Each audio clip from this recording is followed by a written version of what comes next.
ಹೊಸಮನೆ ಕಿಚನ್ಗೆ ಸ್ವಾಗತ. ಇವತ್ತು ಕಾಜು ರೈಸ್ ಮಾಡತ್ತೀನಿ. ಬಾಸುಮತಿದ ಅನ್ನ ಮಾಡಿ ಇಟ್ಕೊಂಡೇನಿ, 2 ಕೊಳವಿದ್ದು. ಮತ್ತು ಅದಕ್ಕೆ ಏನೇನು ಸಾಮಗ್ರಿಗಳು ಬೇಕನ್ನೋದು ನಿಮಗೆ ತೋರಿಸ್ತೇನೆ ನೋಡಿ. ಇವ ಹಸಿ ಕಾಜು ಇವನ್ನ ಸುಲಿದ ಮಾರಕ್ಕೆ ಬರ್ತಾವೆ. ಅವನು ಒಂದು ಸ್ವಲ್ಪ ಮನೆಯಾಗಿದ್ದು ಅಂದ ಕೂಡಲೇ ಅವನು ಇಟ್ಕೊಂಡೇನಿ. ಇವು ಒಣ ಡ್ರೈ ಕಾಜು ತರ್ತೇವಲ್ಲ ನಾವು ಮನೆಗೆ, ಅದು ಎದಕ್ಕಾರ ಸ್ವೀಟ್ಗೆ ಹಾಕಾಕೋದು ಅವು ಕಾಜು ಇವು. ಮತ್ತು ಅದಕ್ಕೆ ಮಸಾಲೆ ಬೇಕು, ಗರಂ ಮಸಾಲ ಪೌಡ್ರ್ ಬೇಕು, ಜೀರಿಗೆ ಬೇಕು, ಇಂಗು ಬೇಕು, ಮತ್ತು ರುಚಿಗೆ ತಕ್ಕಷ್ಟು ಉಪ್ಪು ಬೇಕು. ಇದು ಕೊತ್ತಂಬರಿ, ಹಸಿಮೆಣಸಿನ್ಕಾಯಿ ಮತ್ತು ಈರುಳ್ಳಿ ಬೇಕು 2 ಹೆಂಚ್ಕೊಂಡನು. ಮತ್ತು ಇದು ಹಸಿ ಶುಂಠಿ ಒಂದು ಸ್ವಲ್ಪ ಮಾಡಿ ಹೆಂಚ್ಕೊಂಡಿಟ್ಕೊಂಡೇನಿ. ಇದು ಬೆಳ್ಳುಳ್ಳಿನೂ ಸ್ವಲ್ಪ ಹೆಂಚ್ಕೊಂಡಿಟ್ಕೊಂಡೇನಿ, 2 ಗಡ್ಡಿದು. ಮತ್ತು ಇದು ಅಲಂಕಾರಕ್ಕೆ ಒಂದು ಸ್ವಲ್ಪ ಕೊತ್ತಂಬರಿ ಬೇಕು. ಮಾಡೋ ವಿಧಾನ ತೋರಿಸ್ತೇನೆ.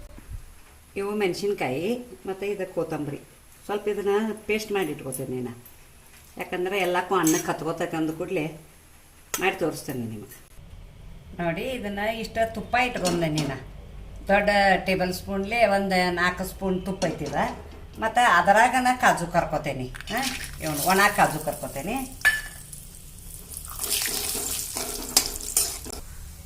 ನೋಡಿ. ಕಾಜು ಕರ್ಕೊಂಡೇನಿ, ಒಣ ಕಾಜು ತೆಗಿಯಾಕತ್ತೇನೆ ನೋಡಿ. ಇವು ಜೀರಿಗೆ ಹಾಕತ್ತೇನೆ 1 ಸ್ಪೂನ್. ಮತ್ತು ಇದು ಹಸಿ ಬೆಳ್ಳುಳ್ಳಿ ಹಾಕತ್ತೇನೆ. ಮತ್ತು ಇದು ಹಸಿ ಶುಂಠಿ ಎಲ್ಲ ಸಣ್ಣಗೆ ಪೀಸ್ ಮಾಡಿ ಇಟ್ಕೊಂಡೇನಿ. ಮತ್ತು ಇದು ಈರುಳ್ಳಿ 2 ಹೆಂಚ್ಕೊಂಡೇನಿ, ಈರುಳ್ಳಿ ಹಾಕತ್ತೇನೆ. ಕರಿಬೇವು ನಾ ಹಾಕಂಗಿಲ್ಲ, ನಿಮಗೆ ಬೇಕಂದ್ರೆ ನೀವು ಹಾಕ್ಕೊಳ್ಳಿ. ನಾ ಬರೀ ಕೊತ್ತಂಬರಿ ಇಷ್ಟ ಹಾಕ್ತೀನಿ.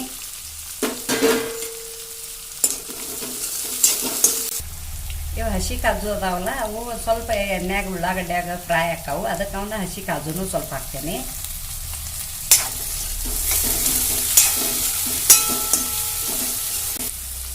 ನೋಡಿ, ಈ ಸ್ಪೂನ್ಗೆ 1 ಸ್ಪೂನ್ ಗರಂ ಮಸಾಲ ಹಾಕತ್ತಾನು. ನಮ್ಮ ಮನ್ಯಾಗನ ರೆಡಿ ಮಾಡಿ ಇಟ್ಕೊಂಡಿರ್ತಾನು. ಇದು ಹಿಂಗೆ 1/2 ಸ್ಪೂನ್ ಹಾಕತ್ತೀನಿ ನೋಡಿ. ಇದು ಮೆಣಸಿನ್ಕಾಯಿ ಕೊತ್ತಂಬರಿ ಮಿಕ್ಸರ್ ಮಾಡಿ ಇಟ್ಕೊಂಡೇನಿ ನೋಡಿ, ಅದನ್ನು ಹಾಕಾಕತ್ತೇನೆ. ಅಂದರೆ ಎಲ್ಲಕ್ಕೂ ಅನ್ನಕ್ಕೆ ಹತ್ಕೋತದ ಚೆಂದಾಗಿ ಅಂತೇಳಿ ನಾ ರುಬ್ಬಿ ಹಾಕ್ತೇನೆ. ಅನ್ನಕ್ಕೆ ಉಪ್ಪು ಹಾಕೇನಿ, ನೋಡಿ ಹಾಕ್ಕೋಬೇಕು ನಿಮಗೂ. ನಾನು ನೋಡಿ ಹಾಕ್ತೇನೆ, ಒಂದಿಷ್ಟು ಹಾಕತ್ತೇನೆ, 1.5 ಚಮಚ ಹಾಕೇನಿ. ಇದರಲ್ಲಿ ಅನ್ನಕ್ಕೆ ಉಪ್ಪು ಹಾಕೇನಿ ಅಂದ್ಕೂಡಲೇ ಸ್ವಲ್ಪ ಕಮ್ಮಿ ಹಾಕೋದು ನೋಡಿ. ಇದಕ್ಕೆ ಅನ್ನ ಹಾಕೋತೀನಿ. ಅನ್ನ ಹಾಕಿ ಕಲಿಸಿ ನಿಮಗೆ ತೋರಿಸ್ತೇನೆ ನೋಡಿ. ಈಗ ಅನ್ನ ಕಲಿಸಿದೀನಿ. ಇವು ಕಾಜು ಏನು ಹುರ್ಕೊಂಡೇನಿಲ್ಲ, ಇನ್ನು ಸ್ವಲ್ಪ ಮ್ಯಾಲೆ ಹಾಕತ್ತೇನೆ. ಮತ್ತು ಸ್ವಲ್ಪ ಹಿಂಗೆಲ್ಲ ಕಲಿಸ್ಕೋಬೇಕು. ಕೊತ್ತಂಬರಿ ಮತ್ತು ಮೆಣಸಿನ್ಕಾಯಿ ಕೂಡಿ ಹಿಂಗೆ ಮಾಡ್ರೆ ಇದು ಗ್ರೀನ್ ಗತೆ ಆಕತಿ, ಚಂದ ಕಾಣ್ತತಿ. ಹೆಂಚಿರ ವೈಟ್ ಕಾಣ್ತತಿ. ಇಷ್ಟ ಪರ್ಕ್ ಅದಕ್ಕೆ ಇದಕ್ಕೆ ನೋಡಿ. ನಿಮಗೆ ಹೆಂಗೆ ಬೇಕು ಹೆಂಚ್ಬೇಕಾದ್ರೆ ಹೆಂಚು ಹಾಕೋರಿ, ಇಲ್ಲಾಂದ್ರೆ ನನ್ನಂಗೆ ರುಬ್ಬಿನ ಒಂದ್ಸಲ ಮಾಡಿ ನೋಡಿ. ಕಾಜು ರೈಸ್ ರೆಡಿ ಆಗೈತಿ. ಒಂದು ಸ್ವಲ್ಪ ಗ್ರೀನಾಗಿ ಕಾಣ್ತೈತೆ, ಅದು ಕೊತ್ತಂಬರಿ ಮತ್ತು ಮೆಣಸಿನ್ಕಾಯಿ ರುಬ್ಬೇಕೇನು ಅಂದ ಕೂಡಲೇ. ಮತ್ತು ಅಲಂಕಾರಕ್ಕೆ ಒಂದು ಸ್ವಲ್ಪ ಕೊತ್ತಂಬರಿ ಹಾಕಾಕತ್ತೀನಿ ನೋಡಿ. ಎಷ್ಟು ಭಾರಿ ಆಗೈತಿ ನೋಡಿ. ಕಾಜು ರೈಸ್ ರೆಡಿ ಆಗೈತಿ. ಮತ್ತು ಅದಕ್ಕೆ ಅಲಂಕಾರಕ್ಕೆ ಸ್ವಲ್ಪ ಕೊತ್ತಂಬರಿ ಹಾಕೇನಿ. ಇದೇ ಗ್ರೀನ್ ಆಗೈತೆ ಅಂದ್ರೆ ಕೊತ್ತಂಬರಿ ಮತ್ತು ಮೆಣಸಿನ್ಕಾಯಿ ಮಿಕ್ಸ್ ಮಾಡಿ ಹಾಕೇನಿ ಅಂದ ಕೂಡಲೇ, ಮಿಕ್ಸರ್ ಮಾಡಿದ ಅಂದ ಕೂಡಲೇ ಹಿಂಗಾಗೈತಿದು. ಮತ್ತು ಇದಕ್ಕೆ ಏನಂದ್ರೆ ನನ್ನ ಮಗನ ಬರ್ತ್ಡೇ ಐತಿ ಇವತ್ತು, ದೊಡ್ಡ ಮಗನ birthday. Happy birthday to you ಮಲ್ಕೋ. ಮತ್ತು ನೀನು ಅವಂಗಂತ ಹೇಳಿ ನಾ ಕಾಜು ರೈಸ್ ಮಾಡಿದ್ದೇನೆ.